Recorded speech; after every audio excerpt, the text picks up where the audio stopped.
All right, peace and blessings, everybody. It's Saturday, August the 25th, the year 2018. We've uploaded a document to Yori Von Call and Scott Fall's webpage. It's titled Gerald J. Jack McLamb's Letter and Criminal Justice Professionals Affidavit of March 29th, 1995. So you can download that 23-page document and read it yourself. If you want to hang around, I'm going to read it into YouTube and Facebook. It's dated again March 29th, 1995. It's stamped by the American Citizens and Lawmen Association. The Honorable Mr. Edward Riley, Chairman, U.S. Parole Board, 5550 Friendship Boulevard, Chevy Chase, Maryland, 20815. Dear Chairman Riley, I am writing to you on behalf of a number of American police officers, attorneys, judges, public officials, and others to ask you to read the following criminal justice professionals affidavit pertaining to the investigation of the 1983 Gordon W. Call case. We, the undersigned, feel the enclosed information will be of assistance to you in the upcoming parole hearing related to federal prisoner Yori Von Call. We wish to thank you in advance for taking the time to read the accompanying affidavit of our investigation. Yours sincerely, Gerald J. McLamb. Affidavit of Criminal Justice Professionals, the Gordon W. Call case. The following is a recap of the police officer investigation into the Medina, North Dakota police action which involved the U.S. Marshal Service and Gordon W. Call and occurred on February 13, 1983. Phoenix, Arizona, police officer Gerald J. McLamb was the chief investigator until August 1990. Mesa, Arizona police officer A. Rick Dalton has taken over as chief investigator. My name is Gerald J. McLamb, and I am now retired from the Phoenix Police Department. We officers at the American Citizens and Lawmen Association have been asked to assist in tendering this report in support of the paroling of Mr. Yori Von Call by numerous private citizens, police, and public officials from across the nation. Please find that several of those present, active and retired government officers have signed and or lent their names to this affidavit in support of the parole of Mr. Call. We have taken this course of action because we have come to understand through much investigation, i.e. statements from those directly involved, investigative leads, testimony, reviewing evidence, police reports, and court transcripts of the case, that a serious injustice has been done and continues in this case. An independent police investigation into this case was launched in June of 1986 because of information received from criminal justice professionals and the private sector that there were problems with the official reports on the events surrounding the Call case. I, then police officer Gerald J. McLamb, was assisted initially in this investigation by 10 fellow U.S. law enforcement professionals from 9 separate states. The initial group of police attorney investigators from federal, state, and local jurisdictions represent professional experience as police chiefs, U.S. marshals, sheriffs, deputy sheriffs, police investigators, detectives, police academy teachers, patrol officers, district government attorneys, private attorneys. These initial professionals who joined the investigation and research have a combined experience of over 180 years in law enforcement and other areas within the criminal justice system. Of those police attorney professionals who joined our independent 9-state investigative team, only one had any prior knowledge of or had met the homicide suspect known as Mr. Gordon W. Call, Mr. Yori Call's father. That officer was the former U.S. Marshal for North Dakota, Bud Warren. He stated that the reason he joined our investigative team was because he was convinced that an injustice had been done to the Call family. He knew Mr. Gordon W. Call and family in an official capacity before and up to the tragic events that transpired in February 1983. After the initial months of the investigation, other professionals within the criminal justice field joined our investigative team. Year of incident, 1983. Similar investigations were begun by police academy instructors such as myself across the nation because of the loss of life of police officers due to the Call shootout in North Dakota. It is standard procedure to review how officers in our nation become disabled or lose their lives, so that police academies may instruct new recruits to any threat or need change in procedure that will stop or lessen the chance of a reoccurrence. After much review, the officers involved in the investigation into the shootout in North Dakota have discovered some of the causes of the violent confrontation, including Gordon W. Call and U.S. Marshals in North Dakota. The report. About the investigation, our initial duty is to find out why any police action evolves into violence and to conclude if there was a way that it could have been avoided. There is no valid reason for police academy investigations into the loss of life of police officers or private citizens to focus on if a particular subject was violence-prone, or why any subject that is violence-prone commits violence. That is generally left to psychologists. Our main concern is the protection of the public and police personnel, i.e., were there any tactical or judgment errors on the part of the police officers involved that did or might have lessened, curtailed, or exacerbated the violence. Most of the time in such investigations, because of the very thorough training that all police officers, federal, state, and local receive, we find that officers used good judgment, followed proper training and tactics, and that the violence could have been avoided. This is the case with a high number of such cause-of-death investigations involving police officers. Our investigation of the Call case has led investigators to believe that this is not one of those cases. Our findings, based on the known facts brought out in the investigation, show that at the least misjudgment and errors of federal agents were the main cause of the violent confrontation. Several of those errors and misjudgments are delineated here for your information. However, before listing some of the police errors found in the call arrest scenario, the following must be understood by any non-law enforcement persons reading this report. Law enforcement training. All law enforcement officers are well trained in performing arrest of nonviolent and violent subjects. Much of the civilian population is unaware that law enforcement is no longer handled in the Old West style of policing, where each lawman made it up as he went along. When it comes to police operations, for at least the last 20 years, police arrest policies and tactics have been standardized for the most part throughout the profession. If officers were not well trained with long practiced and accepted tactics and policies that work to eliminate or reduce the likelihood of violence, there would be many more deaths and injuries to law officers and private citizens during the many thousands of arrests that are successfully completed every day across the United States. Through the normal course of daily law enforcement activity, which requires regular use of those basic policies and tactics, an officer is unable to forget this training. These tactics become a reflexive response. The officers are also trained to understand that when those basic policies and tactics are ignored or violated by arresting officers, the likelihood of violence and injury is increased.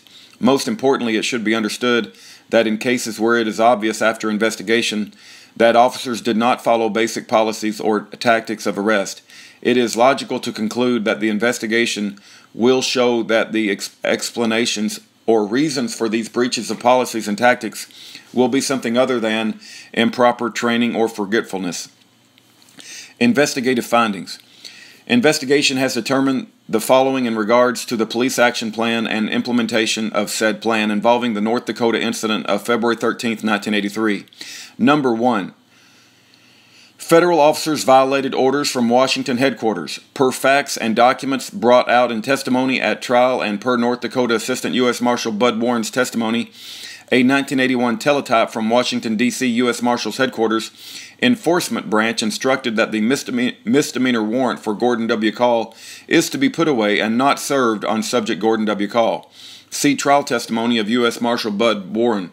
Federal officers violated this direct order from superiors, putting in motion the police action that would lead to the confrontation with subject Call. Number 2. Proper notification of police action. No marked or recognizable police vehicles were used in the police roadblock. Under orders from Assistant U.S. Marshal Ken Muir, the only officer, Medina, I'm sorry, I don't remember if it's pronounced Medina or Medina. Medina police officer Steve Schnabel, who tried to display his badge just before the execution of the roadblock, was told to remove it before the service of the warrant was attempted. Basic arrest policy and procedures for U.S. police agencies dictate that on any warrant arrest, at least one police officer will be in full uniform or marked police units' cars will be used so that the subjects to be arrested and the local public will be put on lawful notice of the police action. This basic policy also allows for there being no misunderstanding and no excuse for not obeying the arresting officers who are conducting a lawful arrest. Number 3, planning. No normal pre-arrest planning meeting was held prior to the attempted service of the misdemeanor arrest warrant on subject call. The violation of policy and tactics caused a serious tactical disaster. A. No service of warrant. If there had been a pre-arrest planning meeting before the attempted arrest, there would most probably not have been an attempt to serve the warrant. At such a meeting, the marshals would more than likely have decided not to violate orders of supervisors in Washington in regards to serving call misdemeanor warrant. B. Time, place, and tactics. If it were decided to go forward with the violation of orders, such a planning meeting would have provided a serious look at basic policies and procedures that demand more secure and sound methods, time and place to effect the arrest of Call. For example, it was known that Call was often seen walking by himself in town, at the grocery store, hardware store, and working alone in the farm field, etc. The type, time, and place of this police action unnecessarily threatened the lives of police personnel and innocent civilians. C. Insufficient manpower. A planning meeting would have reminded officers that basic policy and procedures requires that superior manpower and arms are to be used if it is believed that there is a potential for violence in any warrant service or arrest. If a pre-arrest planning meeting had been held, the attempted service could have been called off due to insufficient manpower. After the incident, officials testified that the reason Call had to be taken that Sunday was that he had been spotted at the clinic. The idea is to make a reasonable defense for our deceased fellow officers by making the situation sound like the police action had to be accomplished at that very moment. That Call could not have been arrested at any other time. Our investigation points to the fact that the warrant was over 2 years old. Each U.S. Marshal in North Dakota would have known about the warrant for those years. As we listed in B above, during those years, Call was seen regularly in and around town, in the fields working, etc. There was not exigent circumstances to arrest Call on that day in February 1983. Other known facts. Before police action on February 13, 1983, it was believed by the marshals in command that there would be a violent confrontation in the arrest of Call on the misdemeanor warrant per testimony of Medina Police Chief Darrell Graff. He stated that when asked to participate on the day of the shooting by U.S. Marshals Muir and Cheshire, he was told that there was going out to be a shootout with Call, and he would like to come along. In addition, per testimony of former North Dakota U.S. Marshal Bud Warren, he was told by Marshal Ken Muir that they expected violence when they U.S. Marshals went out to arrest Call. He too was asked if he would like to come along.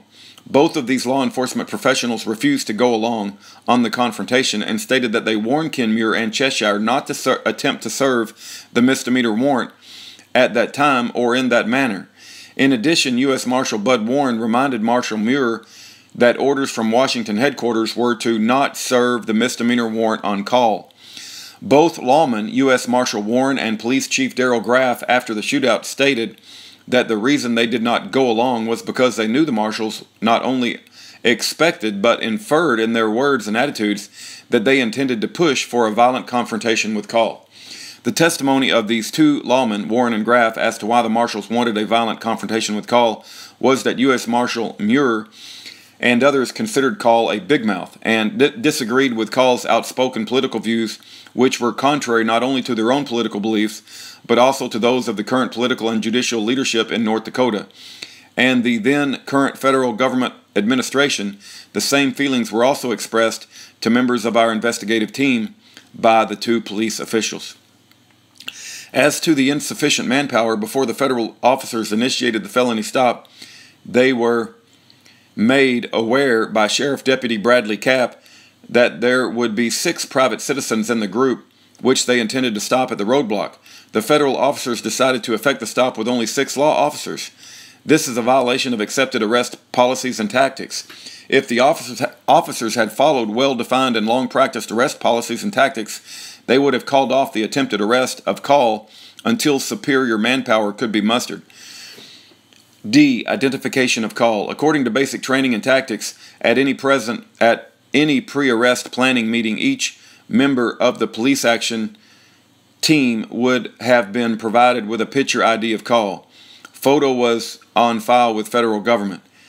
This is important since it is necessary that each officer know for sure who it is they are attempting to arrest. According to interviews and trial testimony in the Call arrest attempt, only one of the officers, Deputy Bradley Capp, could recognize Call. The others did not know which one of the 6 people they had stopped at the roadblock was Call. During the confrontation, several officers called out, "Which one is Call?" It is noted that Call's son was shot twice by officers and Gordon Call was not hit. Pictures of the arrestee in the hands of all officers are basic policy before such police action. E. Service of warrants when subject is armed. No arrest would have been attempted since pre-arrest intelligence given out at the planning meeting would have determined that Call had a gun with him that day. Without exigent circumstances, basic policy and tactics dictate that if a subject is armed or has the availability of weapons, another time and place is to be chosen for attempted service of a warrant, a time when the subject may not be able to attain a weapon before officers can effect the arrest. This does not mean that on attempted service, if a person runs for a gun, that the police are to withdraw and attempt the arrest another day. What this basic policy and tactic means is that there are always choices as to time, place, and circumstances when choosing a plan for service or arrest. In the case of the Call arrest attempt, the officers knew beforehand that Call was armed. In fact, it was known in advance that several other people in the Call party were armed. This is, at the very least, a serious lack of good judgment on the part of the federal officers. At the very least, this is poor judgment and against all training, policy, and tactics to try to arrest Call when he and others had the availability of weapons, there being no exigent circumstances for effecting the arrest of Call at such a time. The police action would have been called off. F. Service when subject is with family or peers. Police and tactical procedures dictate that we do not place in jeopardy any other members of the public during a planned service of a warrant. If this were not basic police policy and procedures, it would be basic common sense that when there are no exigent circumstances, no attempted service of a warrant would be conducted when the subject to be arrested is with family, friends, or associates. There are several valid reasons for this, but we will list only 2 of them here. A. No service of warrant when innocent civilians may be put in harm's way. B. No service of warrant when subjects of the arrest has the ability to summon family, friends, or associates to their aid. 4. Element of surprise. Basic policy and tactics state that if the element of surprise is lost, the service of the warrant is to be rescheduled. According to the testimony of Sheriff Deputy Bradley Capp, he advised federal marshals by radio before the roadblock was initiated that he had been spotted by some of Call's friends in attendance surveilling the group with binoculars and that the group had reacted to the knowledge of the surveillance. According to basic policy and tactics, the operation would have been called off, lacking any exigent circumstances at that moment and place since the subjects, if they were so inclined, would have had time to prepare and attempt to counter any police action. 5. Unnecessary provocation. Testimony of those at the scene to the use of demeaning, threatening, and provocative language by federal officials toward the subject stopped at the roadblock. In their academy training, police officers are given training in basic psychology, how to handle different types of suspects. The reason for this is that an understanding of basic psychology saves lives. For example, if one is to arrest a biker, gang member, or hardcore ex-con in hopes to get that type of individual to obey orders, it may require the language such as was used on the 63-year-old decorated war veteran, church-attending farmer named Gordon Call, his wife, son, and friends. Officers are also trained as to what problems can arise from using such strong offensive language on the average religious, family-oriented, idealistic type Americans. Testimony of the federal law enforcement officers who knew Call and family for a number of years assessed him and his family as we have described above, i.e. average, church-going, family-oriented idealist. It is basic psychology instruction that when such tactics are used on the above described type of American, it tends to unnecessarily provoke the subject. If a known quantity, a type such as this man Call, was ever to stand up, be tough, and exercise his family honor machismo, it would be when officers yell epitaphs in front of family and friends, such as, "God damn it, we're going to blow your fucking heads off." Actual quote from the officers at the scene. Or, "We will kill you sons of bitches." Or other sundry inflammatory and denigrating names and terms. What we are expressing is that we teach officers that under certain circumstances, the type of aggressive, demeaning, and authoritarian address that Marshals Muir and Cheshire used on Call family and friends is appropriate and works very well used on the right personality profile, i.e. bikers, gang members, hardened ex-cons, etc. However, officers are trained well to understand the psychodynamics such as family honor, peer pressure, etc. come into play when such tactics are used in the wrong circumstances, such as the Call family. The training of these officers would have been such that they would have known this method of communicating would not only fail in getting Call to comply with their orders, but would very likely press him to stand up and challenge authority in front of his family and friends, and thus exacerbate the already tense situation at the roadblock. The rogue officer. Our point in bringing this up is that the technique used by the U.S. Marshals at the roadblock is classic and is recognized by seasoned officers as one commonly used when rogue officers have decided for whatever reason to become punitive. Punishment by law enforcers being completely outside the police officer's lawful scope of authority is never spoken of officially in law enforcement circles. Officially, it does not happen. But between those officers who make such bad decisions, it is sometimes called an attitude adjustment. To give an example, sometimes such rogue officers will determine that the Hold on. Okay, to give an example, sometimes such rogue officers will determine that the subject of their unlawful attention needs to go to jail, needs an ass whooping, etc., etc. To accomplish either one of these ends, one such technique would be applied thusly. The wrong psychological approach is to purposely applied to a known class or type of individual or group, and the astute rogue officer expects the resultant reaction beforehand. Probably the classic and most simplest analogy is the rogue provocateur officer using racial epithets or a variety of other motivators to get the desired reaction.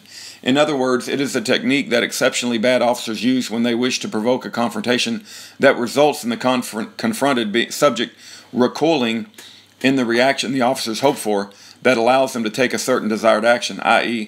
physically abuse, take the person to jail on a charge of disturbing the peace, fighting, assault on officers, etc. As disturbing as it is to mention, this technique will at times also be used to give some officers a valid reason to kill the subject of their unwarranted attention. A good example. Come on. A good example of this would be out of retaliation or vengeance when a suspect is captured or cornered who is suspected of killing a fellow police officer.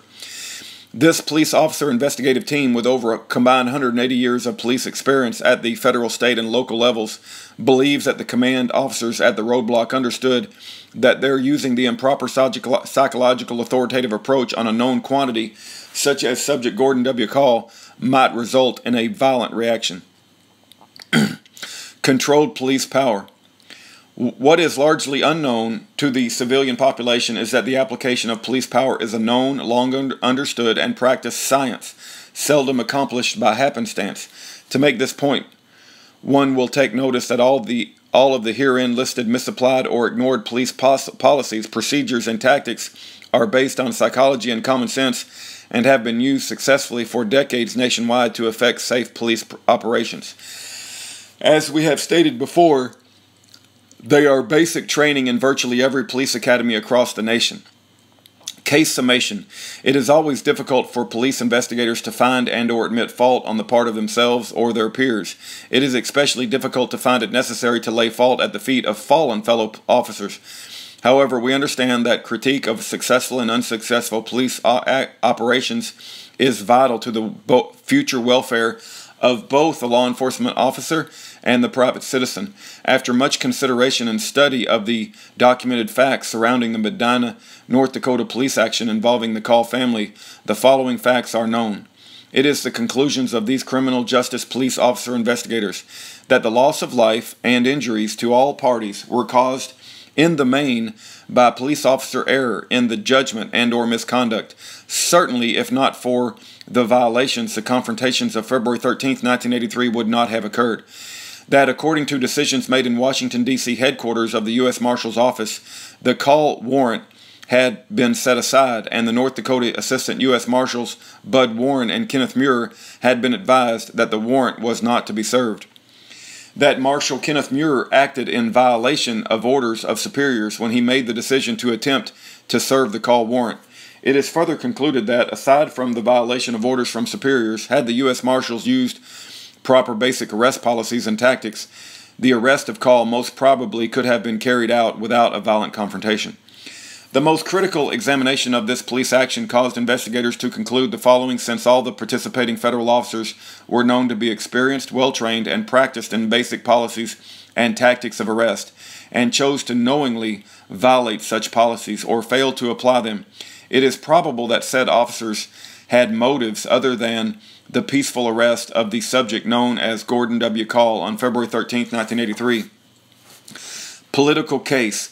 From the beginning until present, all of the persons we have interviewed, many who testified at the trials in North Dakota, several jurors, and various others who knew the Call family or our fellow police officials involved in the incident, all have agreed on one thing.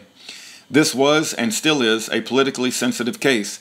After thousands of combined hours of investigation, our investigators completely agree. To restate, in the view of these police investigators, we know most assuredly that from the aforementioned alleged arrest scenario to the utterly astounding biased trial by jury of the Call family and friends by the governmental and judicial friends of the deceased U.S. Marshals to the alleged shootout between lawmen and federal fugitive Call in Arkansas on June 3rd, this is an exceptionally and uniquely handled political case. A brief critique of the trial of Call relatives and friends. Investigative findings. Our investigation of the North Dakota trials is of a cursory nature, as it is not the purview of police academy instructors to critique the judiciary. This is one reason that it was exceptionally good to have those with criminal law trial experience as part of the team. It is out of our concern for justice that we list several areas of concern that troubled this police officer attorney investigative team. Number 1, U.S. Marshal for North Dakota Bud Warren in August of 1987 stated to the investigative team, of which he himself was a part, that because of the political nature of this case, that close friendships between the judge, prosecutor, and dead marshals, the defendants in the Call case, could not and did not get a fair trial. Several of the officers, attorney, investigators were witness to Marshal Warren's statements. The Chief Judge of the 8th Circuit Court of Appeals, in his dissenting opinion, backs up Marshal Warren's assessment of the prosecution trials of the Call case defendants. The record amply demonstrates the defendants did not and could not receive a fair trial in the District of North Dakota. U.S. v. Fall 748 F.2D 1204 1984.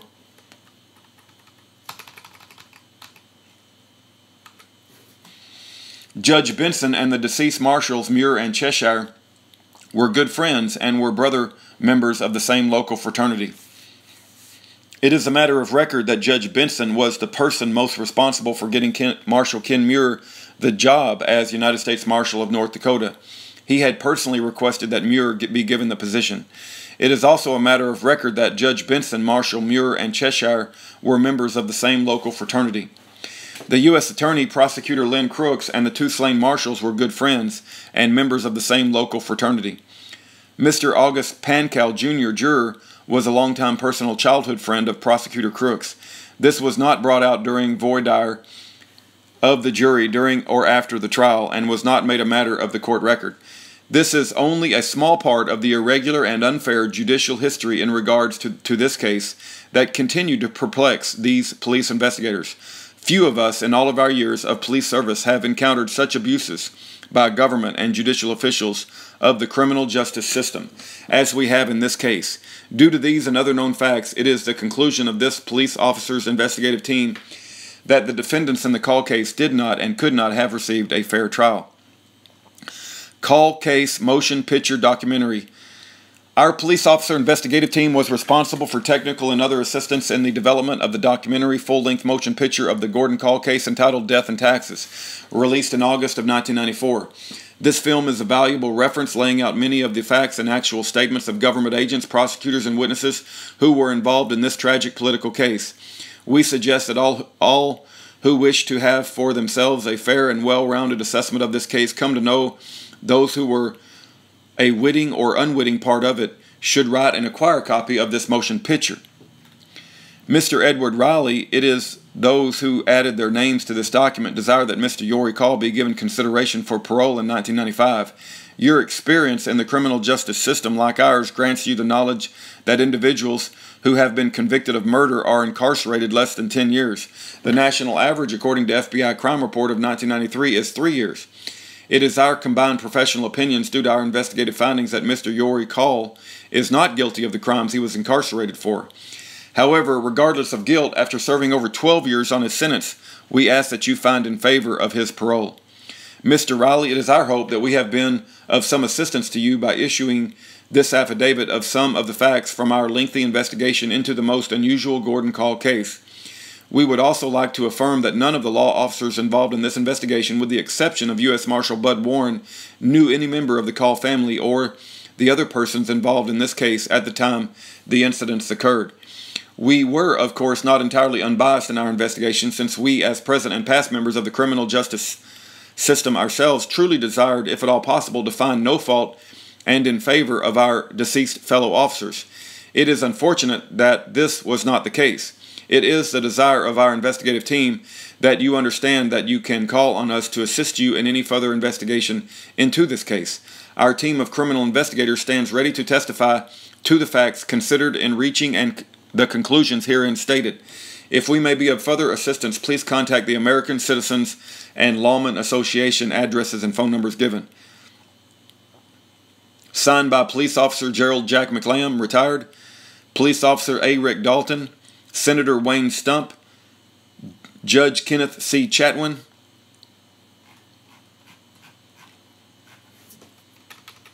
and then it appears the rest of the document is the signatures of the investigative team. Please keep Yory Von Call and Scott Fall in your prayers. I pray you write them a letter of encouragement. And this document is on Year of Jubilee, Jubilee spelled with one E, just like it is in the King James Bible. Go to the Yory and Scott page and look for the document titled Gerald Jack McLamb's Letter and Criminal Justice Professionals Affidavit of March the 29th, 1995.